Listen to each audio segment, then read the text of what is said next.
ಎಲ್ಲರಿಗೂ ನಮಸ್ಕಾರಗಳು. ಮಾತು ವಿತ್ ಮಾಲಿನಿ ಕಾರ್ಯಕ್ರಮಕ್ಕೆ ತಮಗೆಲ್ಲರಿಗೂ ಸ್ವಾಗತ. ನಾನು ಪ್ರೊಫೆಸರ್ ಸುತ್ತೂರ್ ಎಸ್ ಮಾಲಿನಿ, ಅಧ್ಯಕ್ಷರು, ಜೆನೆಟಿಕ್ಸ್ ಮತ್ತು ಜಿನೋಮಿಕ್ಸ್ ಅಧ್ಯಯನ ವಿಭಾಗ, ಮೈಸೂರು ವಿಶ್ವವಿದ್ಯಾಲಯ.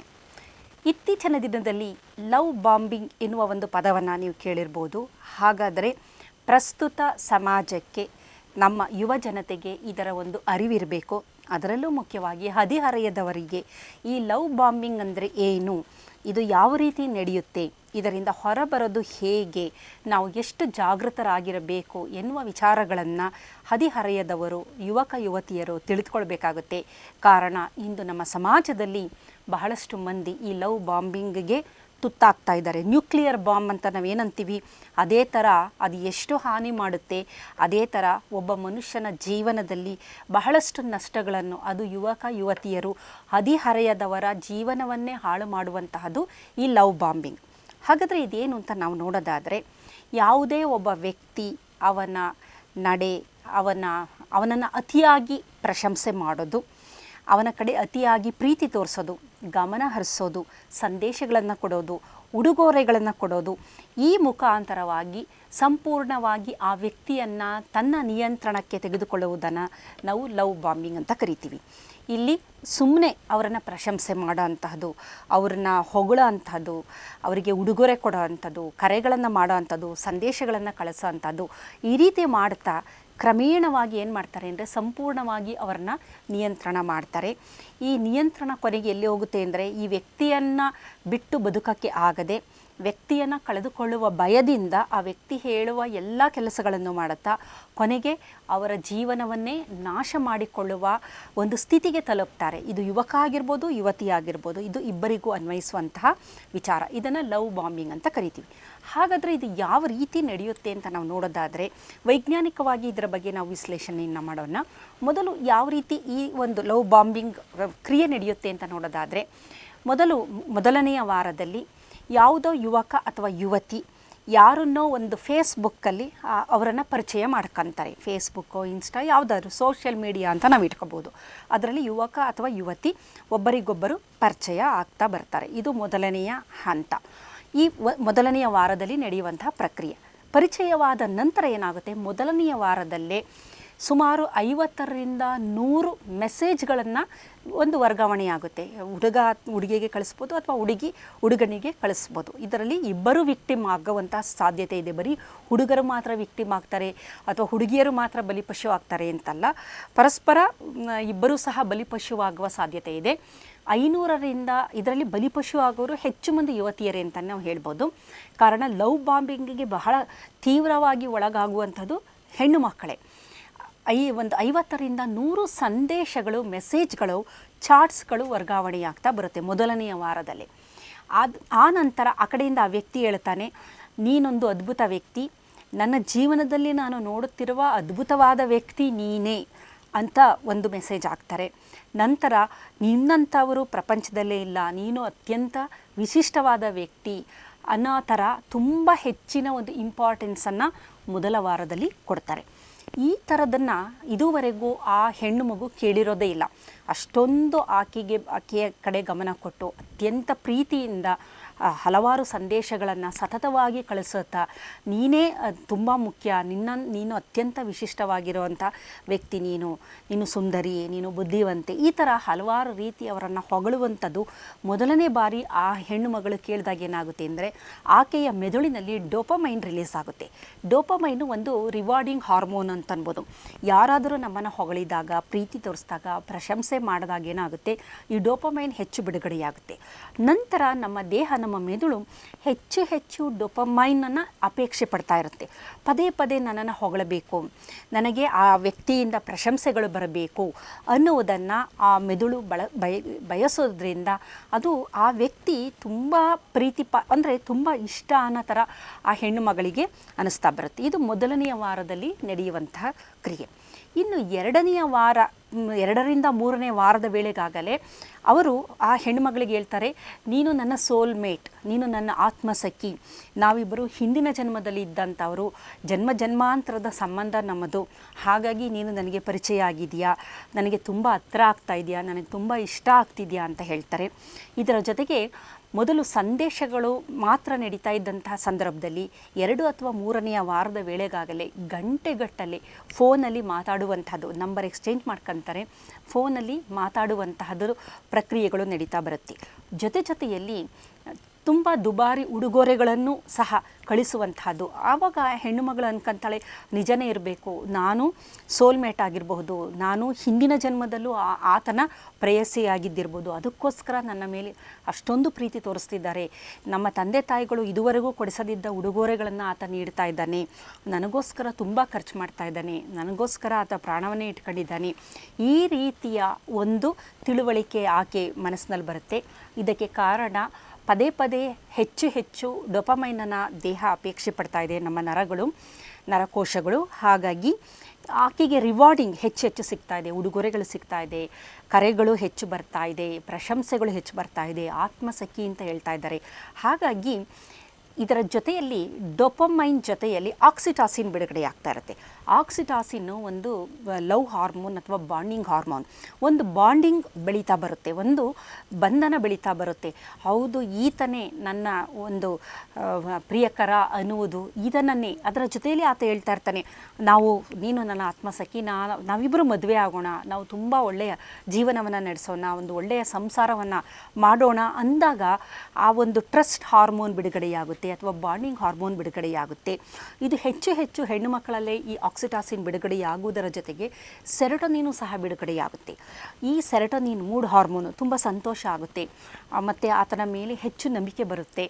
ಅದರ ಜೊತೆಯಲ್ಲಿ ಡೋಪಮೈನ್ ಇದೆಲ್ಲ ಏನೋ ತುಂಬ ಸುಂದರವಾಗಿದೆ, ಬದುಕೆ ಅತ್ಯಂತ ಸುಂದರ, ಜೀವನವೇ ಹೀಗೆ ಎನ್ನುವ ಒಂದು ಮನಸ್ಥಿತಿಗೆ ಆ ಹೆಣ್ಣು ಮಗಳು ತಲುಪ್ತಾಳೆ. ಇದು ಲವ್ ಬಾಂಬಿಂಗ್ನ 2ನೆಯ ಸ್ಥಿತಿ. ಇನ್ನು 3ನೆಯ ಹಂತ ಅಂದರೆ 4ನೆಯ ವಾರ. ಈ 4ನೆಯ ವಾರದ ವೇಳೆಗಾಗಲೇ ಆತ ನಿಧಾನವಾಗಿ ಹೇಳ್ತಾ ಬರ್ತಾನೆ, ನೋಡು, ನಿನ್ನ ಸ್ನೇಹಿತರು ಯಾರಿದ್ದಾರೆ ಅವರು ಒಳ್ಳೆಯವರಲ್ಲ, ನೀನು ಸ್ನೇಹಿತರಿಂದ ಸ್ವಲ್ಪ ದೂರ ಇರು, ಅವರಿಗೆ ನಿನ್ನನ್ನು ಕಂಡರೆ ಅಸೂಯೆ ಇದೆ, ನಿನಗೆ ಒಳ್ಳೆಯ ಒಬ್ಬ ವ್ಯಕ್ತಿ ಸಿಕ್ಕಿದ್ದಾನೆ ಅಂತ ಅವರು ಅಸೂಯೆ ಪಡ್ತಾ ಇದ್ದಾರೆ, ಹಾಗಾಗಿ ಅವರಿಂದ ದೂರ ಇರುವಂಥ ಸ್ನೇಹಿತರನ್ನು ದೂರ ಮಾಡೋಕ್ಕೆ ಪ್ರಯತ್ನ ಪಡ್ತಾನೆ. ನಂತರ ತಂದೆ ತಾಯಿಗಳು, ಬಂಧುವರ್ಗದವರು, ಅವರಿಂದ ನಿಧಾನವಾಗಿ ಆಕೆಯನ್ನು ದೂರ ಮಾಡ್ತಾ ಬರ್ತಾನೆ. ಆಕೆ ಯಾವ ಸ್ಥಿತಿಗೆ ತಲುಪಿರ್ತಾಳೆ ಅಂದರೆ ಆಕ್ಸಿಟಾಸಿನ್ ತುಂಬ ಜಾಸ್ತಿ ಬಿಡುಗಡೆಯಾಗಿ ಆತನ ಮೇಲೆ ಒಂದು ಬಲವಾದ ನಂಬಿಕೆ ಇರೋದರಿಂದ ಈತನೇ ನನಗೆ ಎಲ್ಲ, ಈತನನ್ನು ಬಿಟ್ಟರೆ ನನಗೆ ಜೀವನವೇ ಇಲ್ಲ ಎನ್ನುವ ಸ್ಥಿತಿಗೆ ಆಕೆ ಈ ವೇಳೆಗಾಗಲೇ ತಲುಪಿರ್ತಾಳೆ. ಈ ಹಂತದಲ್ಲಿ ಆತ ಏನು ಹೇಳ್ತಾನೆ ಅದನ್ನು ಆಕೆ ಮಾಡಲು ಸದಾ ಸಿದ್ಧಳಾಗಿರ್ತಾಳೆ. ಈ ಹಂತ ಯಾವ ಥರ ಅಂತಂದರೆ, ಪ್ರೀತಿಯನ್ನು ತೋರಿಸೋದು, ನಂತರ ಅದನ್ನು ಹಿಂಪಡೆಯೋದು, ಪ್ರೀತಿಯನ್ನು ತೋರಿಸೋದು, ಅದನ್ನು ಹಿಂಪಡೆಯೋವಂಥದ್ದು. ಇದು ಒಂದು ಜೂಜಿನ ಥರ ಅಂತಲೇ ನಾವು ಹೇಳ್ಬೋದು. ಕಾರಣ, ಅತಿಯಾದ ಪ್ರೀತಿಯನ್ನು ತೋರಿಸ್ತಾನೆ, ಮತ್ತು ಕೆಲವು ದಿನಗಳು ಆಕೆಗೆ ಸಿಕ್ಕೋದೇ ಇಲ್ಲ. ಆಕೆ ಆತನ ನೆನಪಿನಲ್ಲೇ ಕಾಯ್ತಾ ಇರ್ತಾಳೆ. ಏಕೆಂದರೆ ಡೋಪಮೈನ್ ಯಾವ ಥರ ಅಂತಂದರೆ ಮುಂದೆ ಸಿಕ್ಕಬಹುದು, ಮುಂದೆ ದೊರಕಬಹುದು ಎನ್ನುವ ಒಂದು ನಿರೀಕ್ಷೆ ಇರುತ್ತಲ್ಲ, ಅದು ಇವು ಜೂಜಿನ ಥರನೇ. ಜೂಜಿನಲ್ಲಿ ಏನಾದರೂ ಕಳ್ಕೊಂಡಾಗ ಅವರೇನು ಮಾಡ್ತಾರೆ, ಇಲ್ಲ ನಾನು ಮುಂದಿನ ಆಟದಲ್ಲಿ ನಾನು ಗೆಲ್ತೀನಿ ಅಂಥೇಳಿ ಇನ್ನೂ ಪುನಃ ಅದಕ್ಕೆ ಪಣ ಇಡ್ತಾರೆ. ಅಲ್ಲೂ ಸೋತಾಗ ಪುನಃ ಇಲ್ಲ, ಅವ್ರ ಮೆದುಳು ಅವರ ಒಂದು ಸ್ಥಿಮಿತದಲ್ಲೇ ಇರೋದಿಲ್ಲ. ಇಲ್ಲ, ನಾನು ಪುನಃ ಇನ್ನೊಂದು ಆಟ ಆಡಿ ಖಂಡಿತ ಹಿಂದೆ ಕಳ್ಕೊಂಡಿರೋದೆಲ್ಲ ನಾನು ಗೆದ್ದುಬಿಡ್ತೀನಿ ಅನ್ನುವ ಮನಸ್ಥಿತಿ ಏನಿದೆ, ಅದೇ ಥರ ಜೂಜಿನ ಮನಸ್ಥಿತಿಯನ್ನು ಆ ಹೆಣ್ಣು ಮಗಳು ತಲುಪಿರೋದ್ರಿಂದ ಆತ ಹೇಳಿರುವ ಎಲ್ಲ ಕೆಲಸಗಳನ್ನು ಮಾಡಲು ಆಕೆ ಸಿದ್ಧಳಾಗಿರ್ತಾಳೆ. ಈ ಹಂತದಲ್ಲೇ ಆಕೆಯನ್ನು ಯಾವ ರೀತಿ ಬೇಕೋ ಆ ರೀತಿ ಆತ ಬಳಸ್ಕೊಳ್ಳಬಹುದು ಸಾಧ್ಯತೆ ಇದೆ. ಆಕೆಯ ಖಾಸಗಿ ವಿಚಾರಗಳನ್ನು, ಖಾಸಗಿ ಫೋಟೋಗಳನ್ನು, ಆ ಥರದನ್ನು ಹೆಚ್ಚು ಬಳಸಿಕೊಂಡು ನಂತರದ ಹಂತದಲ್ಲಿ ಆಕೆಯನ್ನು ಬ್ಲ್ಯಾಕ್ ಮೇಲ್ ಮಾಡುವಂತಹ ಸ್ಥಿತಿ ಸಹ, ಅಂಥ ಪರಿಸ್ಥಿತಿ ಬರಬಹುದು. ಹಾಗಾಗಿ ಈ ಒಂದು ಹಂತವನ್ನು ತಲುಪಿದ ನಂತರ ಆಕೆ ಸಂಪೂರ್ಣವಾಗಿ ತನ್ನ ನಿಯಂತ್ರಣವನ್ನು ಕಳ್ಕೊಂಡಿರ್ತಾಳೆ. ಇದನ್ನು ನಾವು ಲವ್ ಬಾಂಬಿಂಗ್ ಅಂತ ಕರಿತೀವಿ. ಈ ಹಂತದಲ್ಲಿ ಮೆದುಳಿನಲ್ಲಿ ಏನಾಗುತ್ತೆ ಅಂತಂದರೆ, ಕಾರ್ಟಿಸಾಲ್ ಪ್ರಮಾಣ ದೇಹದಲ್ಲಿ ಅತಿ ಹೆಚ್ಚು ಬಿಡುಗಡೆಯಾಗಿರುತ್ತೆ. ಕಾರಣ, ಆಕೆ ಆತನಿಗೋಸ್ಕರ ಕಾಯ್ತಾ ಇರ್ತಾಳೆ. ಆತ ಬರ್ತಾನೋ ಇಲ್ವೋ ಅನ್ಸರ್ಟೆನಿಟಿ, ಅಯ್ಯೋ ಬರ್ತಾನೋ ಇಲ್ವೋ, ಏನಾಗ್ಬೋದು, ಬರೆದಿದ್ರೆ ಏನಾಗೋದು, ಆತನೇ ನನ್ನ ಸೋಲ್ಮೇಟು, ಆತನನ್ನು ಬಿಟ್ಟರೆ ನನಗೆ ಜೀವನ ಇಲ್ಲ ಎನ್ನುವ ಸ್ಥಿತಿಲಿ ಏನಾಗುತ್ತೆ ಅಂತಂದರೆ ದೇಹದಲ್ಲಿ ಒತ್ತಡ ಜಾಸ್ತಿ ಆಗ್ತಾ ಇರುತ್ತೆ. ಆವಾಗ HPA ಆಕ್ಸಿಸ್ ಆ್ಯಕ್ಟಿವ್ ಆಗುತ್ತೆ. HPA ಆಕ್ಸಿಸ್ ಆ್ಯಕ್ಟಿವ್ ಆದಾಗ ಹೈಪೋಥಲಾಮಸ್ಸಿಂದ CRH ಬಿಡುಗಡೆಯಾಗುತ್ತೆ. CRH ಪಿಟ್ಯೂಟರಿ ಮೇಲೆ ಆ್ಯಕ್ಟ್ ಮಾಡಿ ACTH ಬಿಡುಗಡೆ ಮಾಡುತ್ತೆ. ACTH ಅಡ್ರಿನಲ್ ಗ್ಲ್ಯಾಂಡ್ ಮೇಲೆ ಅದರ ಮೇಲೆ ಆ್ಯಕ್ಟ್ ಮಾಡಿ ಕಾರ್ಟಿಸಾಲನ್ನು ಬಿಡುಗಡೆ ಮಾಡುತ್ತೆ. ಕಾರ್ಟಿಸಾಲ್ ಒತ್ತಡದ ಹಾರ್ಮೋನ್ ಆಗಿರೋದ್ರಿಂದ ಅತಿ ಹೆಚ್ಚು ಒತ್ತಡವನ್ನು ಆಕೆ ಅನುಭವಿಸ್ತಾ ಇರ್ತಾಳೆ. ಈ ಸಂದರ್ಭದಲ್ಲಿ ಅತಿ ಹೆಚ್ಚು ಒತ್ತಡ ಆದಾಗ ಸಿಂಪಥೆಟಿಕ್ ನರ್ವಸ್ ಸಿಸ್ಟಮ್ ಆ್ಯಕ್ಟಿವೇಟ್ ಆಗಿರುತ್ತೆ. ಪ್ಯಾರಾಸಿಂಪಥೆಟಿಕ್ ನರ್ವಸ್ ಸಿಸ್ಟಮು ಡೌನ್ ಆಗೋಗಿರುತ್ತೆ. ಯಾವಾಗ ಪ್ಯಾರಾಸಿಂಪಥೆಟಿಕ್ ನರ್ವಸ್ ಸಿಸ್ಟಮ್ ಡೌನ್ ಆಗಿರುತ್ತೆ, ದೇಹದಲ್ಲಿ ಹಲವಾರು ಬದಲಾವಣೆಗಳಾಗ್ತಿರುತ್ತೆ. ಜೊತೆಯಲ್ಲಿ ಅಮೆಗ್ಡೆಲ್ಲಾ ಅಥವಾ ಪ್ರಾಣಿ ಮೆದುಳು ಆ್ಯಕ್ಟಿವೇಟ್ ಆಗಿರುತ್ತೆ. ಒತ್ತಡ ಹೆಚ್ಚಾದಂತೆ ಪ್ರಾಣಿ ಮೆದುಳು ಆ್ಯಕ್ಟಿವೇಟ್ ಆಗಿರುತ್ತೆ. ಪ್ರಾಣಿ ಮೆದುಳಿಗೆ ಯಾವುದು ಸರಿ ಯಾವುದು ತಪ್ಪು ಎಂದು ಅದನ್ನು ಅನಲೈಸ್ ಮಾಡುವ ತರ್ಕ ಮಾಡುವ ಶಕ್ತಿ ಸಾಮರ್ಥ್ಯ ಇರೋದಿಲ್ಲ. ಹಾಗಾಗಿ ಆ ಲಿಂಬಿಕ್ ಸಿಸ್ಟಮ್ ಅಂತ ನಾವೇನು ಹೇಳ್ತೀವಿ ಅದು ಫೈಟ್ ಫ್ಲೈಟ್ ಫ್ರೈಟ್ ಫ್ರೀಸ್ ಅನ್ನುವ ಒಂದು ಸ್ಥಿತಿಯನ್ನು ತಲುಪೋದ್ರಿಂದ ಸದಾ ಭಯ, ಸದಾ ಆತಂಕ, ಎಲ್ಲಿ ಏನಾಗುತ್ತೋ ಸಂಬಂಧ ಹಾಳಾಗ್ಬೋದು ಅನ್ನೋದು ತುಂಬ ಮುಂದುವರೆದಿದ್ದೀನಿ, ಇನ್ನು ಹಿಂದೆ ಹೋಗುವ ಹಾಗೆಯೇ ಇಲ್ಲ ಅನ್ನುವ ಸ್ಥಿತಿ, ಇದೆಲ್ಲ ಒಟ್ಟಾಗಿ ಸೇರಿ ಆಕೆಯ ಹಿಂಭಾಗದ ಮೆದುಳು ಅಥವಾ ಪ್ರಾಣಿ ಮೆದುಳು ಅಥವಾ ಲಿಂಬಿಕ್ ಸಿಸ್ಟಮ್ ಫೈರ್ ಆಗ್ತಾ ಇರುತ್ತೆ. ಅದು ಯಾವಾಗ ಹೈಪರ್ ಆ್ಯಕ್ಟಿವ್ ಆಗಿರುತ್ತೆ, ಅರಿವಿನ ಮೆದುಳು, ಪ್ರಜ್ಞಾ ಮೆದುಳು ಅಥವಾ ಮುಂಭಾಗದ ಮೆದುಳು ಅದು ಕೆಲಸ ಮಾಡ್ತಾ ಇರೋದಿಲ್ಲ. ಇದರ ಜೊತೆಯಲ್ಲಿ ಹದಿಹರೆಯದವರಿಗೆ ಮುಂಭಾಗದ ಮೆದುಳು ಪ್ರೀಫ್ರಾಂಟಲ್ ಕಾರ್ಟೆಕ್ಸ್ ಇನ್ನೂ ಬೆಳವಣಿಗೆಯಾಗದ ಕಾರಣ ಇನ್ನೂ ಫುಲ್ ಡೆವಲಪ್ಮೆಂಟ್ ಅಂತ ಏನಂತೀವಿ ಅದು ಆಗಿರೋದಿಲ್ಲ. ಹಾಗಾಗಿ ಅವರಿಗೆ ಯಾವುದು ಸರಿ ಯಾವುದು ತಪ್ಪು ಎನ್ನುವ ಅರಿವಿರೋದಿಲ್ಲ. ಜೊತೆಯಲ್ಲಿ ಬೆಳೆದಿದ್ದರೂ ಸ್ವಲ್ಪ ಮಟ್ಟಿಗೆ ಅದರ ಬೆಳವಣಿಗೆ ಹೊಂದಿದ್ರೂ ಸಹ ತರ್ಕ ಮಾಡುವ ಸ್ಥಿತಿಯಲ್ಲಿ ಅವರಿರೋದಿಲ್ಲ. ಹಾಗಾಗಿ ಈ ಲವ್ ಬಾಂಬಿಂಗ್ಗೆ ಒಳಪಟ್ಟು ಬಹಳಷ್ಟು ಹೆಣ್ಣು ಮಕ್ಕಳು ತಮ್ಮ ಜೀವನವನ್ನು ಕಳ್ಕೊತಿದ್ದಾರೆ. ಅದರಲ್ಲೂ ಇತ್ತೀಚಿನ ದಿನದಲ್ಲಿ ಸೋಷಿಯಲ್ ಮೀಡಿಯಾ ಇನ್ಫ್ಲೂಯೆನ್ಸ್ ಅಂತಲೇ ನಾವು ಹೇಳಬಹುದು. ಸೋಷಿಯಲ್ ಮೀಡಿಯಾ ಇನ್ಫ್ಲೂಯೆನ್ಸಿಂದಾಗಿ ಲವ್ ಬಾಂಬಿಂಗ್ ಕೇಸ್ಗಳು ಇನ್ನೂ ಹೆಚ್ಚಾಗ್ತಾ ಇದೆ. ಇದಕ್ಕೆ ಬಹಳಷ್ಟು ಹೆಣ್ಣು ಮಕ್ಕಳು, ಹದಿಹರೆಯದ ಹೆಣ್ಣು ಮಕ್ಕಳು ತುತ್ತಾಗ್ತಿದ್ದಾರೆ. ಯಾರ ಕುಟುಂಬದಲ್ಲಿ ಮಕ್ಕಳ ಬಗ್ಗೆ ಪೋಷಕರು ಗಮನವನ್ನು ನೀಡ್ತಾ ಇಲ್ಲ, ಯಾರ ಕುಟುಂಬದಲ್ಲಿ ಸಿಂಗಲ್ ಪೇರೆಂಟ್ ಇದರಲ್ಲಿ ಮಕ್ಕಳು ಬೆಳೀತಾ ಇದ್ದಾರೆ, ಅಂತಹ ಸಂದರ್ಭದಲ್ಲಿ ಅಂತಹ ಮಕ್ಕಳು ದೇ ಆರ್ ವಲ್ನರಬಲ್ ಅಂತ ಅನ್ಬೋದು. ಅಂದರೆ ಅತಿ ಸುಲಭವಾಗಿ ಈ ಥರದ ಲವ್ ಬಾಂಬಿಂಗ್ಗೆ ತುತ್ತಾಗುವಂತಹವರು. ಜೊತೆಯಲ್ಲಿ ಕೆಲವು ಹೆಣ್ಣು ಮಕ್ಕಳು ಅವರು ಅಷ್ಟೊಂದು ಅವರ ಕಡೆ ಯಾರು ಗಮನ ಕೊಡ್ತಾ ಇರೋದಿಲ್ಲ, ಅವರಿಗೆ ಪ್ರಶಂಸೆಗಳು ದೊರಕ್ತಾ ಇರಲ್ಲ. ಕಾರಣ ಅವರ ಒಂದು ಸೌಂದರ್ಯ ರೂಪ ಆಗಿರಬಹುದು, ಅವರ ಬುದ್ಧಿಮತ್ತೆ ಆಗಿರ್ಬೋದು, ಅವರ ಬಣ್ಣ ಆಗಿರ್ಬೋದು, ಅದು ಅಷ್ಟು ಆಕರ್ಷಣೀಯವಾಗಿಲ್ಲದಂತಹವರು ಬಹಳ ಸುಲಭವಾಗಿ ಇಂಥದಕ್ಕೆ ತುತ್ತಾಗ್ತಾರೆ. ಕಾರಣ ಎಲ್ಲೋ ಒಂದು ಕಡೆ ಅವರಿಗೆ ಹೆಚ್ಚು ಯಾರೋ ಗಮನ ಕೊಡ್ತಾ ಇದ್ದಾರೆ, ಪ್ರೀತಿ ತೋರಿಸ್ತಾ ಇದ್ದಾರೆ, ಪ್ರಶಂಸೆ ಮಾಡ್ತಿದ್ದಾರೆ ಅನ್ನುವ ನಿಟ್ಟಿನಲ್ಲಿ ಏನಕ್ಕದನ್ನು ಮಾಡ್ತಾ ಇದ್ದಾರೆ ಎನ್ನುವುದರ ಅರಿವು ಅವ್ರಿಗಿರೋದಿಲ್ಲ. ಯಾರು ಈ ವ್ಯಕ್ತಿ ಎನ್ನುವ ಅರಿವಿರೋದಿಲ್ಲ, ಅವನ ಅರ್ಹತೆಗಳೇನು, ಮುಂದೆ ತಮ್ಮ ಜೀವನವೇನು ಎನ್ನುವುದ ಯಾವುದನ್ನು ಅವರು ತರ್ಕ ಮಾಡದಿದ್ದ ಹಾಗೆ ಅವರ ಒಂದು ಈ ಭಾವನೆಗಳು ಡೊಪಮೈನ್ ಆಗ್ಬೋದು, ಆಕ್ಸಿಟಾಸಿನ್ ಆಗ್ಬೋದು, ಸೆರೋಟೋನಿನ್ ಆಗ್ಬೋದು, ಈ ಹಾರ್ಮೋನುಗಳ ಅಸಮತೋಲನದಿಂದಾಗಿ ಈ ಲವ್ ಬಾಂಬಿಂಗ್ಗೆ ಬಹಳಷ್ಟು ಮಕ್ಕಳು ತುತ್ತಾಗ್ತಿರೋದನ್ನ ನಾವು ನೋಡ್ತಿದ್ದೀವಿ. ಹಾಗಾಗಿ ಮಕ್ಕಳನ್ನು ಈ ಥರದ ಪ್ರಕ್ರಿಯೆಯಿಂದ ಕಾಪಾಡೋದು ಎಲ್ಲ ಪೋಷಕರ ಕರ್ತವ್ಯ ಆಗಿದೆ.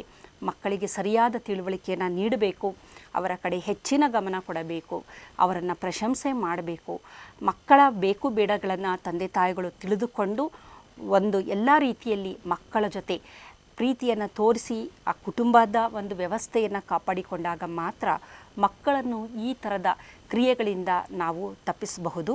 ಇಲ್ಲದಿದ್ದ ಪಕ್ಷದಲ್ಲಿ ಬಹಳಷ್ಟು ಹೆಣ್ಣು ಮಕ್ಕಳು, ಹದಿಹರೆಯದ ಹೆಣ್ಣು ಮಕ್ಕಳು, ಯುವತಿಯರು ಈ ಲವ್ ಬಾಂಬಿಂಗಿಗೆ ತುತ್ತಾಗಿ ಅವರ ಜೀವನವೇ ನಾಶವಾಗುವ ಎಲ್ಲ ಸಾಧ್ಯತೆಗಳು ಇದೆ. ಈ ಲವ್ ಬಾಂಬಿಂಗಲ್ಲಿ ಇಂಟರ್ಮಿಟೆಂಟ್ ರೇನ್ಫೋರ್ಸ್ಮೆಂಟ್ ಎನ್ನುವ ಒಂದು ಸೈಕಾಲಜಿಕಲ್ ಟರ್ಮಿನಾಲಜಿಗಳನ್ನು ಸಹ ನಾವು ಬಳಸಬಹುದು. ಇಲ್ಲಿ ಮುಂದೊಂದು ದಿನ ನನಗೆ ಒಳ್ಳೆಯದಾಗುತ್ತೆ, ಆ ವ್ಯಕ್ತಿ ಸಿಗ್ತಾನೆ, ಈಗ ಅವನು ಫೋನ್ ಎತ್ತಾ ಇಲ್ಲ, ಅವನು ಬ್ಲಾಕ್ ಮಾಡಿದ್ದಾನೆ, ಆದರೆ ಈಕೆಗೆ ಇನ್ನೂ ಅವನ ಬಗ್ಗೆ ನಿರೀಕ್ಷೆ ಇದೆ. ಇಲ್ಲ, ಇವತ್ತೇನೋ ಅವನಿಗೆ ತೊಂದರೆ ಆಗಿರ್ಬೋದು, ಅವನೆಲ್ಲೋ ಹೋಗಿರ್ಬೋದು, ಅದಕ್ಕೆ ಸಿಗ್ನಲ್ ಸಿಗದೇ ಇರ್ಬೋದು, ಅದಕ್ಕೆ ಫೋನ್ ಕನೆಕ್ಟ್ ಆಗದೆ ಇರ್ಬೋದು. ಇಲ್ಲ, ಖಂಡಿತ ಅವನು ಬರ್ತಾನೆ. ಯಾರು ಹೇಳಿದ್ರು ಸಹ ಆಕೆ ಅದನ್ನು ನಂಬುವ ಸ್ಥಿತಿಯಲ್ಲಿ ಇರೋದಿಲ್ಲ. ಇಲ್ಲ, ಆತ ಮೋಸಗಾರನಲ್ಲ, ಖಂಡಿತ ಆತ ಬಂದೇ ಬರ್ತಾನೆ, ಖಂಡಿತ ನಾವು ಒಳ್ಳೆ ಜೀವನವನ್ನು ಮಾಡ್ತೀವಿ, ಖಂಡಿತ ಆತ ನನ್ನ ಕೈ ಬಿಡೋದಿಲ್ಲ, ಏಕೆಂದರೆ ಆತ ನನಗೆ ಪ್ರಾಮಿಸ್ ಮಾಡಿದ್ದಾನೆ, ನಾವು ಮದುವೆ ಆಗೋಣ ಅಂತ ಪ್ರಾಮಿಸ್ ಮಾಡಿದ್ದಾನೆ, ಒಳ್ಳೆಯ ಜೀವನವನ್ನು ನಡೆಸೋಣ ಅಂತ ಪ್ರಾಮಿಸ್ ಮಾಡಿದ್ದಾನೆ, ಆತ ಸೋಲ್ಮೇಟ್ ಅಂತ ಹೇಳಿದ್ದಾನೆ. ಹಾಗಾಗಿ ಖಂಡಿತ ಆತ ಬಂದೇ ಬರ್ತಾನೆ ಅನ್ನುವ ಒಂದು ನಂಬಿಕೆಯಲ್ಲಿ ಆಕೆ ಕಾಯ್ತಿರ್ತಾಳೆ. ಅದನ್ನೇ ನಾವು ಇಂಟರ್ಮಿಟೆಂಟ್ ರಿನ್ಫೋರ್ಸ್ಮೆಂಟ್ ಅಂತ ಸೈಕಾಲಜಿಕಲ್ ಟರ್ಮಿನಾಲಜಿ ಅದು. ಇದು ಜೂಜಾಟದ ಥರ, ಮುಂದೆ ನಾನು ಗೆಲ್ತೀನಿ ಅಂತಲೇ ಜೂಜುಕೋರರು ಮತ್ತೆ ಮತ್ತೆ ಜೂಜಿಗೆ ಇಳಿಯುವಂತಹದ್ದು. ಅಂದರೆ ಅವರ ಮೆದುಳಿನ ಸ್ಥಿತಿ ಎಲ್ಲಿ ಏನು ಬದಲಾವಣೆಗಳನ್ನು ನೋಡ್ತೀವಿ ಅದೇ ಸ್ಥಿತಿಯನ್ನು ಲವ್ ಬಾಂಬಿಂಗಲ್ಲೂ ಸಹ ನಾವು ನೋಡ್ಬೋದು. ಹಾಗಾಗಿ ಮಕ್ಕಳನ್ನು ಇದರಿಂದ ಕಾಪಾಡಬೇಕಾಗಿದ್ದು ಎಲ್ಲ ಪೋಷಕರ, ಸಮಾಜದ ಕರ್ತವ್ಯ ಅಂತಲೇ ಹೇಳಬಹುದು. ನಮಸ್ಕಾರ.